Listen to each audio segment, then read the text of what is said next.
성경 말씀 봉독하겠습니다. 성경 말씀은 누가복음 19장 1절에서 10절의 말씀입니다. 이따 자리에서 일어나셔서 함께 말씀 교독하겠습니다. 예수께서 여리고로 들어가 지나가시더라.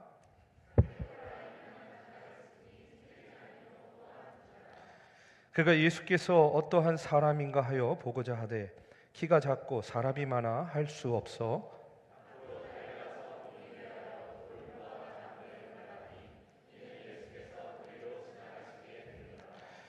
예수께서 그곳에 이르사 쳐다보시고 이르시되 삭개오야 속히 내려오라. 내가 오늘 내 집에 유하여야 하겠다 하시니 뭇사람이 보고 수군거려 이르되 저가 죄인의 집에 유하러 들어갔도다 하더라.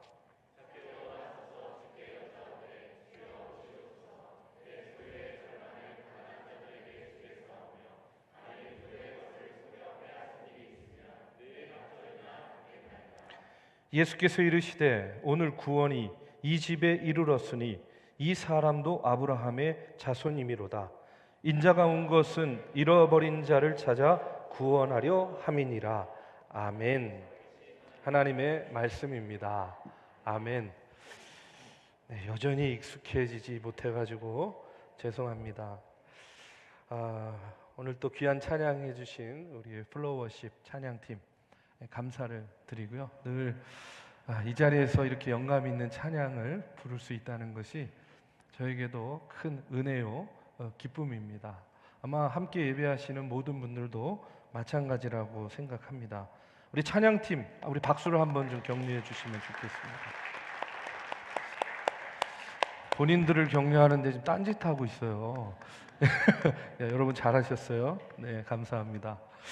자, 오늘 이 시간에는 용납할 때 변화됩니다 하는 제목으로 누가복음 19장 1절에서 10절의 말씀을 나누겠습니다.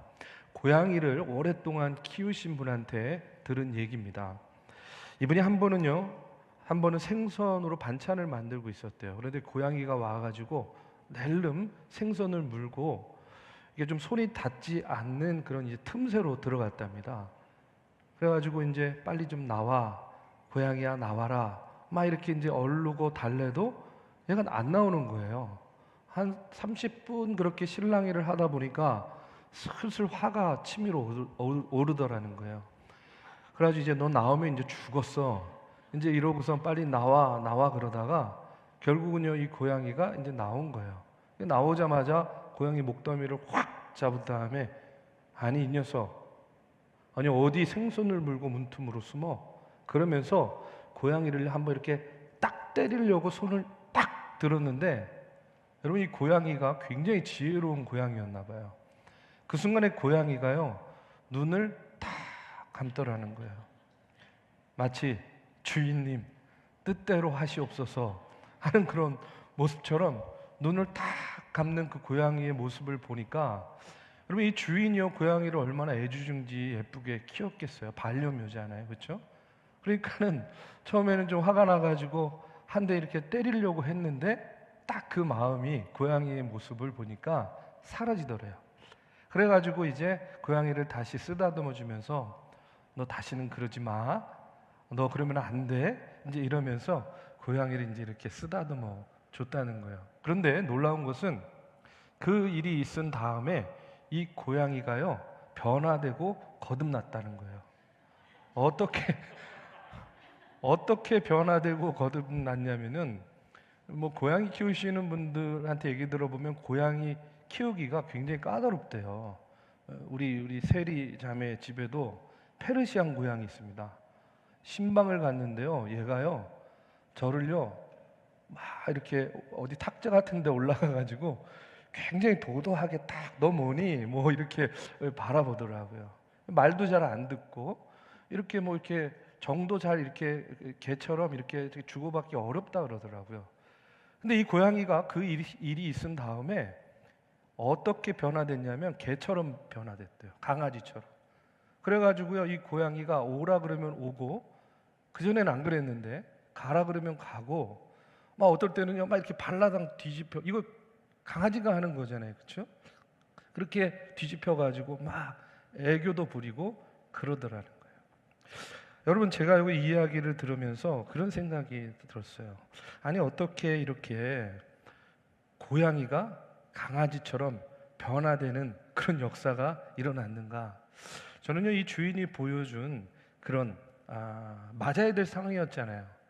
근데 맞지 않고 용납해주고 품어주니까 이런 미물인 고양이도 이렇게 변화되는구나 하는 그런 이야기를 들었습니다. 여러분, 사람은 오죽하겠습니까? 어디 미물하고 우리를 비교할 수 있겠어요? 우리 사람은 더하죠. 저는요, 이 이야기를 들으면서 참 제 모습이 먼저 부끄러웠어요. 왜냐하면 우리는 그냥 자그마한 것에도, 자그마한 잘못에도, 흠에도 너무나 쉽게 지적하고 너무나 쉽게 정죄하고 용서하지 못하고 용납하지 못하는 그런 모습을 보이면서 살 때가 너무나도 많다는 겁니다.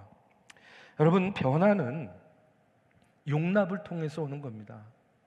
또 용서하고 품어줄 때에 더 큰 변화, 진정한 변화가 온다, 이렇게 생각을 해요.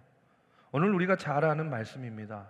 바로 여리고의 세리장 삭개오에 대한 이야기인데, 저는 오늘 이 삭개오의 말씀을 통해서 다시 한번 우리가 용납하고 사랑할 때에 어떻게 사람이 변화되고 또 어떻게 사람이 성장하는가 하는 것을 여러분 말씀을 통해서 여러분과 함께 나누고자 합니다. 여리고라는 곳이요, 하나님의 낙원이라는 뜻입니다. 아주 아름다운 도성이고 무역의 중심지였어요. 아주 부촌이었습니다. 근데 이런 부촌에서 세리장까지 하고 있다고 한다면 이 사람이 대단히 부유한 사람이었어요. 그런데 우리가 잘 알듯이 당시의 세리는요, 유대인들로부터는요 굉장히 배척당하는 그런 직업이었습니다. 죄인, 창녀, 또 세리, 이런 사람들을요 굉장히 배척했거든요. 그런데 그런 삭개오, 세리 삭개오가 예수님을 만나는 거예요. 오늘 1절에서 4절에 보니까 예수께서 여리고로 들어가 지나가시더라. 삭개오라 이름하는 자가 있으니 세리장이요 또한 부자라. 그가 예수께서 어떠한 사람인가 하여 보고자 하되 키가 작고 사람이 많아 할 수 없어 앞으로 달려가서 보기 위하여 돌 무화과 나무에 올라가니 이는 예수께서 그리로 지나가시게 되미러라. 이렇게 나와요. 세리는 당시 로마의 앞잡이의 노릇을 했습니다. 매국노로 인식받았어요. 그러니까 사람들 앞에 떳떳이 서기도 불편하고 또 사람들과 섞이는 것도 불편한 그런 사람이었어요. 그런데 삭개오가 키가 작은 것도 있었지만 이런 것들이 불편하니까 어떤 방법을 선택했어요? 돌 무화과 나무, 뽕나무라고도 하는데 예수님을 보기 위해서 이 나무로 올라간 겁니다.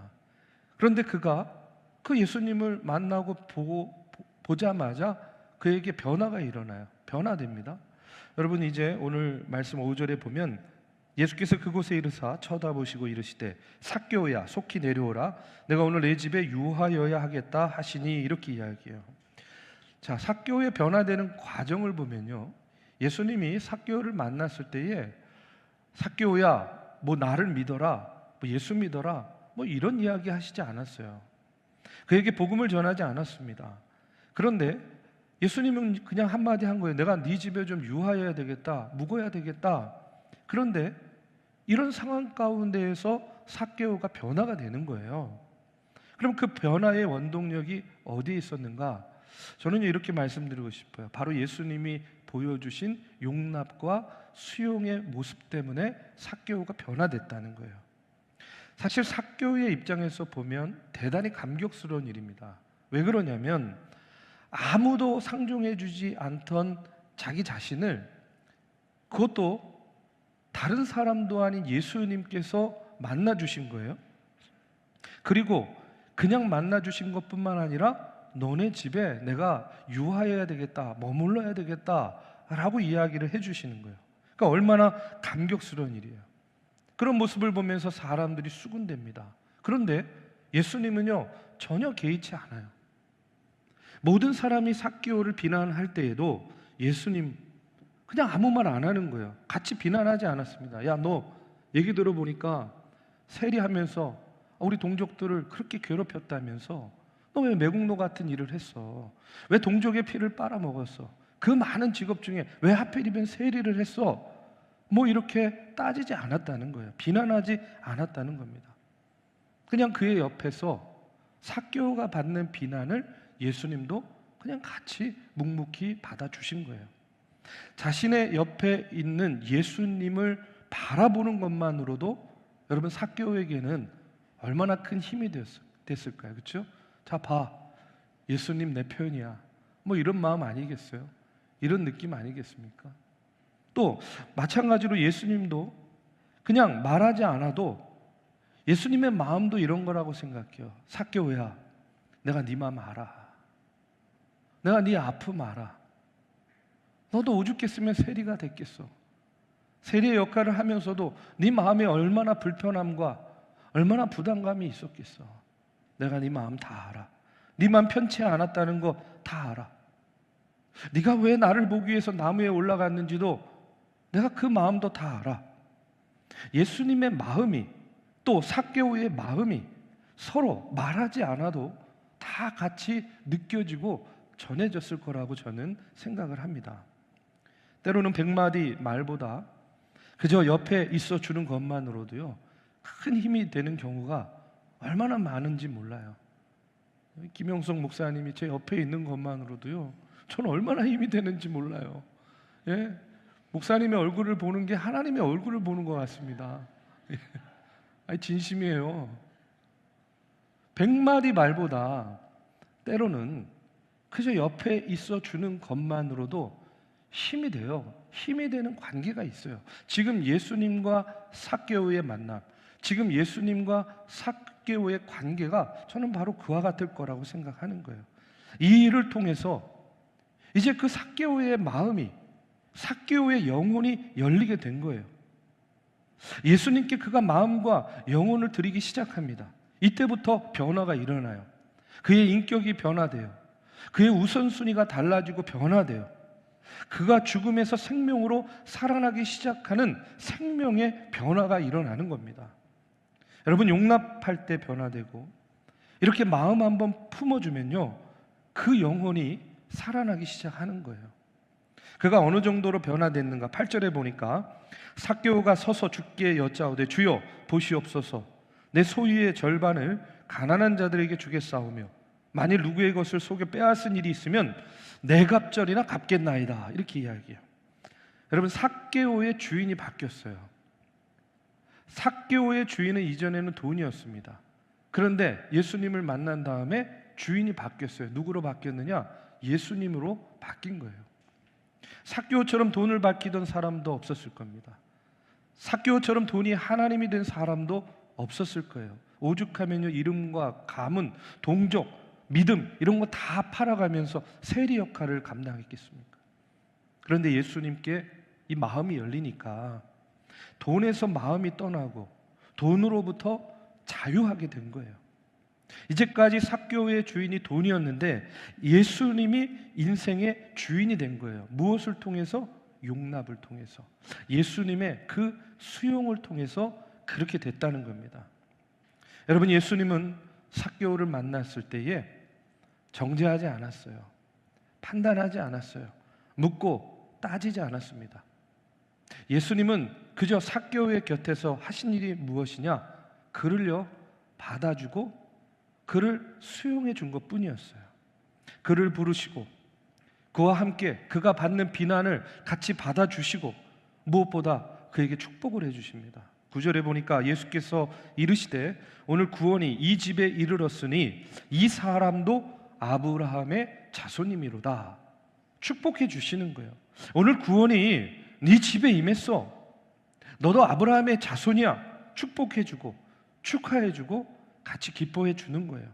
그랬더니 변화된 거예요. 가장 포기하기 어려운 돈을 그가 포기하고 그의 삶의 주인, 인생의 주인을 예수님으로 바꾸는 그런 변화가 일어난 겁니다. 저는요, 오늘 이 말씀을 통해서 이 삭개오의 변화를 통해서 용납과 포용이라는 것이 이렇게 사람을 변화시키는 강력한 힘이 있다 하는 것을 다시 한번 깨닫게 돼요. 용납과 포용이 사람을 변화시키는 강력한 힘이 됩니다. 오늘 제가 말씀을 이렇게 준비하면서 제 옛날 생각이 좀 났어요. 제가 예전에 미국에서 잠깐 이제 목회한 적이 있습니다. 부목사로. 한 3년쯤 미국에서 목회를 하고 부목사 생활을 하고 섬기다 보니까 약간 정신적으로 육체적으로 좀 지치더라고요. 이민 목회가 굉장히 바쁘고 힘들었습니다. 그러니까 마음속에 불만이 조금씩 싹트기 시작했어요. 담임 목사님에 대한 불만이 조금씩 생기고, 우리 목사님 왜 저래? 왜 맨날 나만 시켜? 이제 이런 불만들 있잖아요. 예. 그다음에 교회에 대한 불만도 있고. 그래가지고 이걸 하소연할 데가 없어가지고 제가 전에 있던 교회에 제 멘토와 같은 역할을 해주신 선배 목사님한테 이메일을 썼어요. 목사님, 이민 생활이 힘들어요. 목사님, 우리 교회가 처음엔 좋았는데 점점 좀 이상해요. 사실 교회가 이상한 게 아니라 제가 이상한 거였거든요. 우리 교회 담임 목사님 좋은 듯 하면서도 또 이상해요. 제가 이상한 거였는데 계속 다른 사람에게 문제를 찾으면서 약간 뒷담화 형식의 이메일을 이제 그 목사님한테 보낸 거예요. 그리고 이제 답장을 기다린 겁니다. 항상 답장을 잘 해주셨으니까. 근데 하루 이틀이 지나도 받은 편지함에 답장이 안 오는 거예요. 이상하다. 그래서 이제 그 이메일을 읽었나 안 읽었나 수신 확인을 하려고 보낸 편지함을 딱 들어가가지고 딱 봤어요. 그랬더니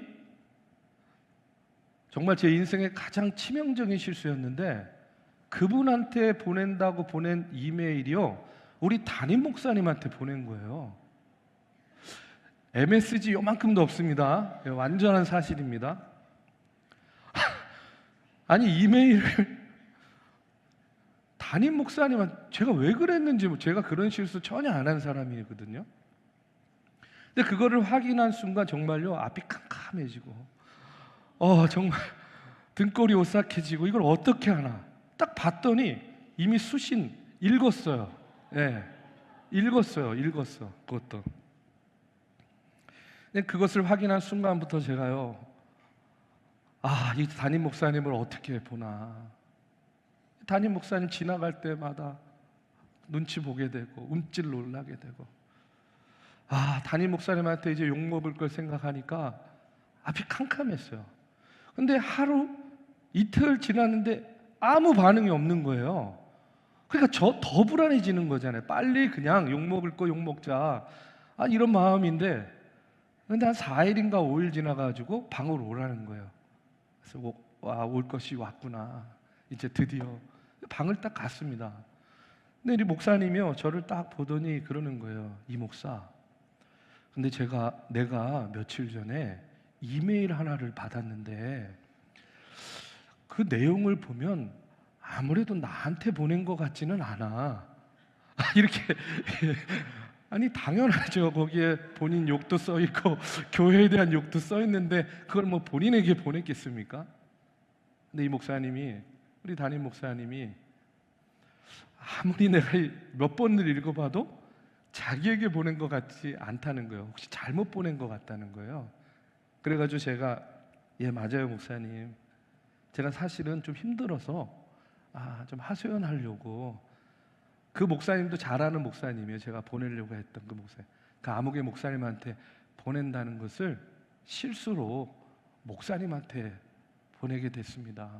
죄송합니다. 그런데 목사님이요, 오히려 저한테 그러는 거예요. 미안해, 힘들게 해서. 이 목사가 그렇게 힘들어하는 줄 몰랐어. 그러면서요, 화를 내거나 야단을 치는 게 아니라 오히려 저를 위로해주고 격려해주는 거예요. 그 순간에요, 정말 감동 아닌 아주 진한 감동을 느꼈습니다. 민망하기도 했지만 감사하기도 했고, 참 감동적인 그런 마음을 갖고 나왔어요. 그때부터였든지 모르겠는데 저도 이제 그런 생각을 갖게 되었어요. 제 마음 가운데 지금도 아주 꼭 지키려고 애쓰는 그런 목회적인 신념이 하나 있습니다. 그건 뭐냐면 내가 부목사 때, 내가 전도사 때 경험했던 안 좋았던 경험들, 싫었던 경험들을 나와 함께 일하는 부목사, 전도사들에게 요구하거나 강요하거나 시키지 않겠다. 그때부터 마음을 그렇게 먹었어요. 근데 그것을 지키고 있는지 안 지키고 있는지는 나중에 예배 끝나고 이임은 목사한테 물어보시면 됩니다. 네. 그때부터 저의 어떤 목회관, 또 목회자가 가져야 될 그런 인격적인 모습이 어떤 것인가 하는 것을 다시 한번 깊이 생각하는 그런 계기가 되었어요. 여러분, 우리 주변에 보면 삭개와 같은 이들이 많이 있습니다. 강한 척하지만 약한 사람들이 있고요. 실제로는 센 척하지만 또 외롭고 웃고 있지만 울고 있는 그런 삭개와 같은 이들. 누군가 다가와서 곁에 있어 주기만 해도 정말로 너무나 감격하고 감사할 것 같은데 아무도 다가오지 않아서 혼자 쓸쓸히 길을 걷고 있는 그런 삭개와 같은 이들이 우리 주변에 너무나 많이 있다는 거예요. 그런데 우리는 쟤는 왜 저래? 저 사람은 왜 저래? 비난하고 정죄하고 신란하는 것은 너무나 쉽게 익숙하게 잘하는데 여러분, 그러면 아무런 변화도 아무런 능력도 아무런 울림도 주지 못한다는 것이죠. 용납해주고 여러분 격려해주고 그리고 축복해주면 그것을 통해서 변화의 능력이 우리도 모르는 사이에 나타나게 된다는 거예요. 오늘 이 시간 예수님의 저는 이 용납의 영성, 이 수용의 영성이 저와 여러분에게 가득하기를 주님의 이름으로 축복합니다. 그런데 더 중요한 변화가 있어요. 그건 뭐냐면 우리가 누군가를 용납하고 받아들이면 제일 중요한 건 상대방만 변화되는 것이 아니라 나 자신이 제일 많이 변화된다는 거예요. 나 자신이 변화되고 성장하게 되는 겁니다. 여러분, 교회 오래 다니고 예수 오래 믿고 봉사 오래 하다 보면요, 저도 마찬가지예요. 목회 오래 하다 보니까 제가 이제 내년에요, 횟수로는요 30년 차가 됩니다. 30년. 예, 안 놀라시네요. 그 정도는 되게 보이나 보시죠. 이제 횟수로 30년 차가 돼요. 네, 감사합니다. 네. 박수는 아니에요. 박수는 치지 마세요. 네. 그런데 어느 순간 저를 이렇게 보면 제 자신이 많이 정체되어 있다 하는 그런 생각하게 돼요. 정체되어 있는 것 같아요. 왜냐하면 늘 같은 사람 만나고 또 같은 일을 반복하다 보니까 자극이 없는 거예요. 또 성장도 없는 것 같아요. 영적인 매너리즘에 빠져 있는 것 같은 그런 느낌을 받을 때가 참 많이 있습니다. 저는 이것을 성경적인 언어로 표현하자면 바리새주의다 이렇게 말씀드리고 싶어요. 이 바리새인들의 특징이 뭐냐면 한마디로 유유상종입니다. 같은 부류끼리만 만나고 같은 부류끼리만 뭔가를 하려고 하는 거예요. 그러다 보니까 나와 다르면은요 정죄합니다. 나와 다르면요 투쟁하려고 하는 거예요. 포용하고 수용하고 받아들이고 용납하는 거 원하지 않아요. 삭개와 같이 전혀 다른 사람, 다른 부류 만나면요 당황해요. 이 뭐지? 이거 어떡하지? 나랑 다르네? 나랑 결이 달라? 이거 어떡하지? 한 교회에서 그런데 몇십 년 신앙생활 하다 보면 그것도 잠시 잠깐이고 또 다 비슷해지는 거예요.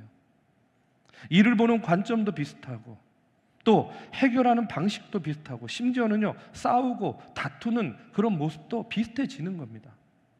그런데 삭개와 같이 전혀 다른 사람을 통해서 중요한 건 뭐냐면 나를 바라봐야 된다는 거예요.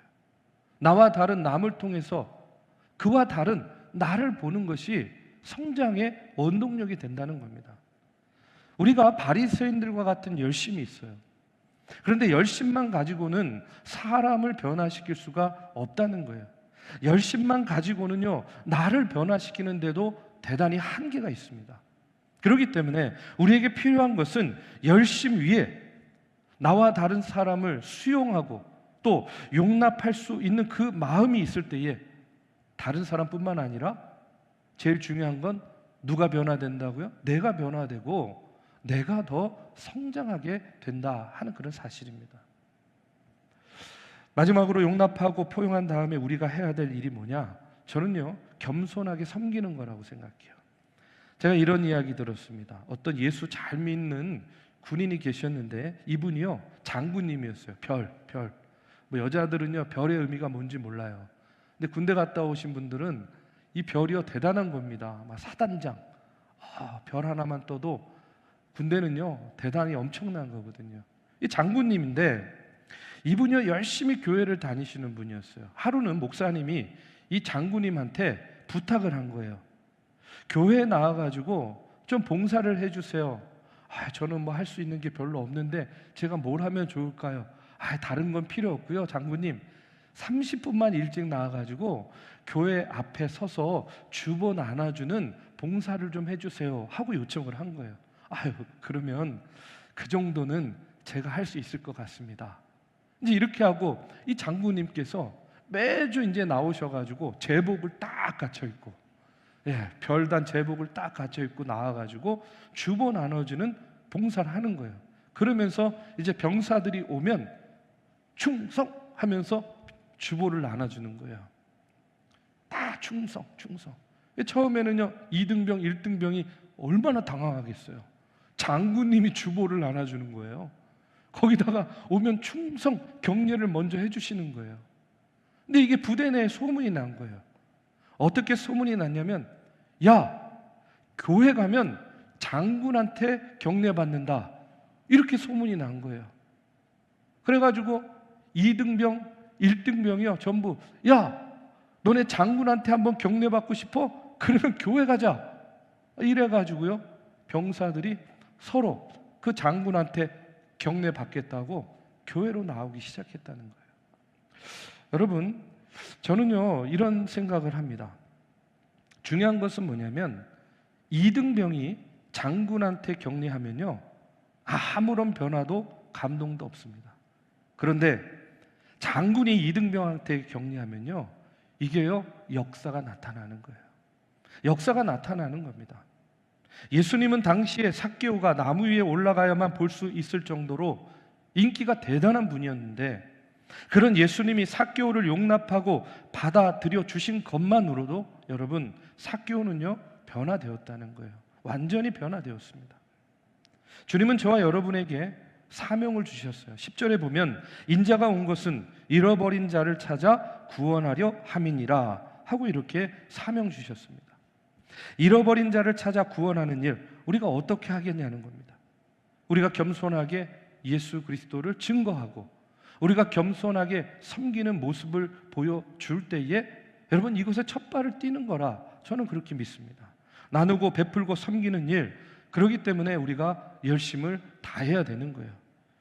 그리고 그와 동시에 어떻게 해야 된다고요? 용납하고 수용하고 다른 사람을 품을 때에 그곳에서 뭐가 나타나느냐? 복음의 능력이 나타나는 겁니다. 교회가 변화되고 내가 변화되고 구원의 역사가 우리가 생각하지 못한 곳에서 일어나는 거예요.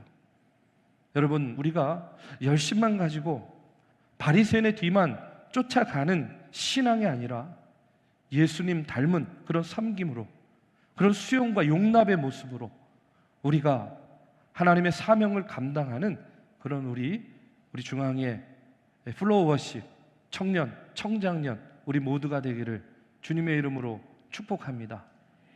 우리 다 설교가 너무 짧았나요? 그동안에 설교가 너무 긴 것 같아가지고 오늘 짧게 준비했는데 뭔가 좀 아쉬워하는 것 같은데 좀 더 할 수도 있습니다. 우리 함께 찬양하고 잠깐 기도하는 그런 시간을 갖겠습니다. 오늘 말씀을 기억하면서요, 우리 예수 닮기를 함께 우리가 한번 마음으로 같이 찬양하기를 원합니다. 우리가 닮아야 될 분은요, 저는 예수님이라고 믿습니다. 예수님의 그 인격, 예수님의 그 용납, 예수님의 그 수용, 예수님의 그 섬김을 우리가 닮아서 우리의 삶의 자리에서 우리가 용납하고 용서하고 수용하고 나누고 겸손한 모습으로 섬길 때에 우리의 모습을 통해서 예수 그리스도의 모습이 전하여지고 증거되리라고 믿습니다. 이 시간에 함께 찬양하고 우리 함께 기도하는 시간 갖겠습니다.